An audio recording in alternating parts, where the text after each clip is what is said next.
રાણા પ્રતાપની વાત આવી અને મેં વર્ણન કર્યું. એટલે અમારા વર્ણન તો સીધા સાદા હોય, બે સૈન્ય સામે આવ્યા ને મેં જે વાત કરી.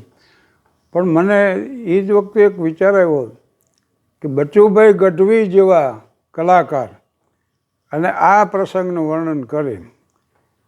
બચુભાઈ ગઢવી સમર્થ વાર્તાકાર હતા. દરબારસિંહ પૂંજાવાલા, પછી કાનજી બુટા બારોટ, પછી કેશુભાઈ બારોટ અને અમારે યુવા કલાકાર ઉદય બાપુ ભગત, આ વાર્તાકારો. અને એમાં બચુભાઈ મારા અનન્ય મિત્ર.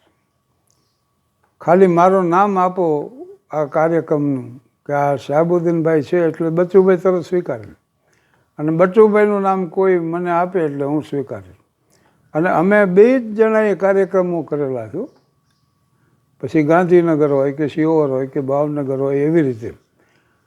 પણ બચુભાઈની એક આખી અનોખી શૈલી હતી.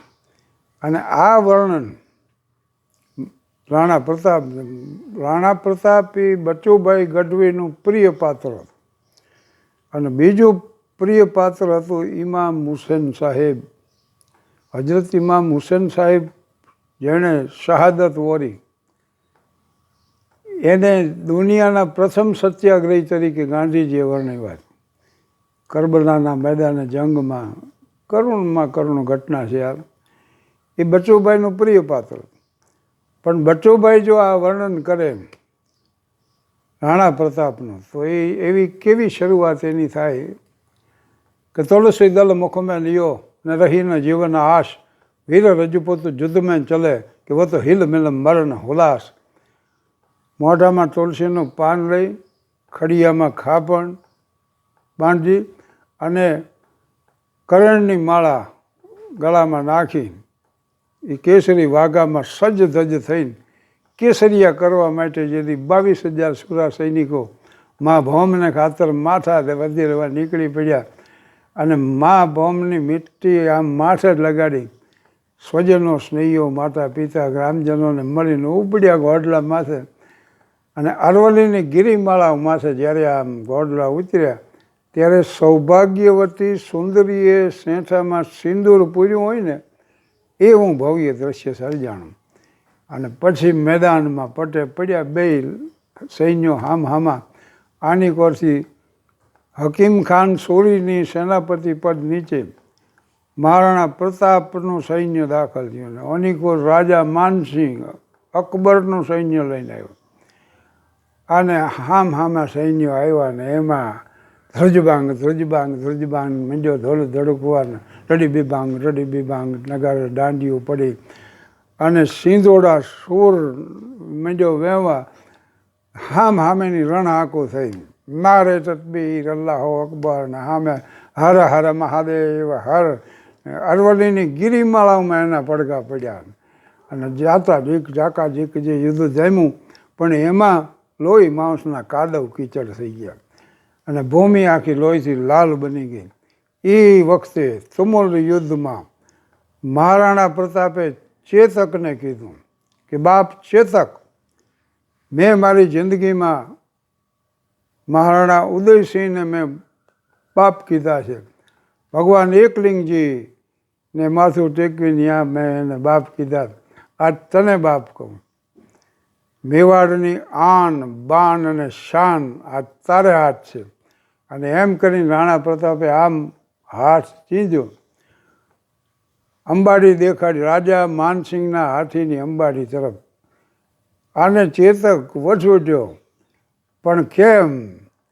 તોપમાંથી ગોળો છૂટે એમ, બંદૂકમાંથી ગોળી છૂટે, ધનુષમાંથી તીર છૂટે, વહરામણાનું વેણ છૂટે, નમણી નારનું નેણ છૂટે એમ છૂટ્યું. અને રાજા માનસિંહના હાથીના કુંભાસ્થળમાંથી આમ ડાબલા ટેકવી દીધા.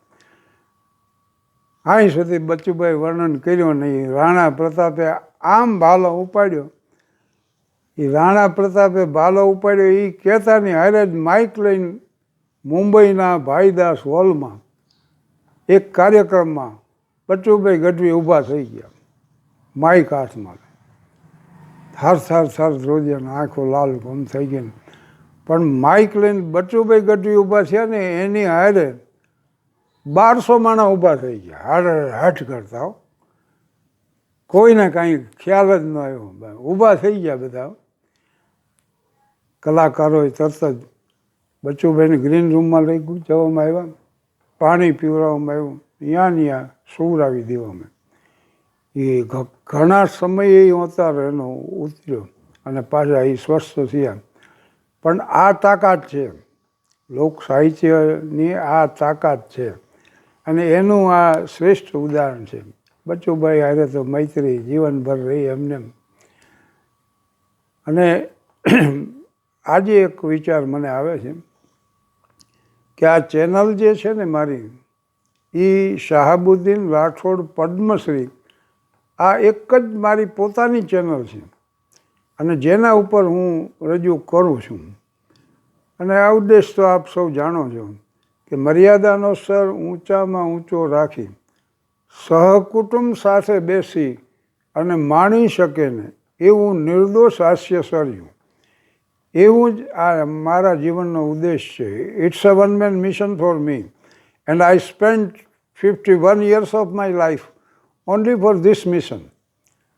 આ મિશન એટલે સદકાર્ય, પણ આ મિશન માટે મેં જિંદગીના 51 વર્ષ તો વ્યતીત કરી ચૂક્યો છું. અને આ ચેનલ હવે શરૂ થઈ છે. આના પહેલાં હતી, પણ એનો લાભ લેનારા જુદા હતા, હોશિયાર માણસો હોય ને ભાઈ સમાજમાં. એટલે હું મિત્રો, સ્નેહીઓ, સંબંધીઓ, પ્રશંસકો, મારે માટે લાગણી ધરાવનાર સર્વ સજ્જનોને એક જ વિનંતી કરું છું કે ભાઈ આ શાહાબુદ્દીન રાઠોડ પદ્મશ્રી આ ચેનલ ઉપર હું રજૂઆત કરું છું.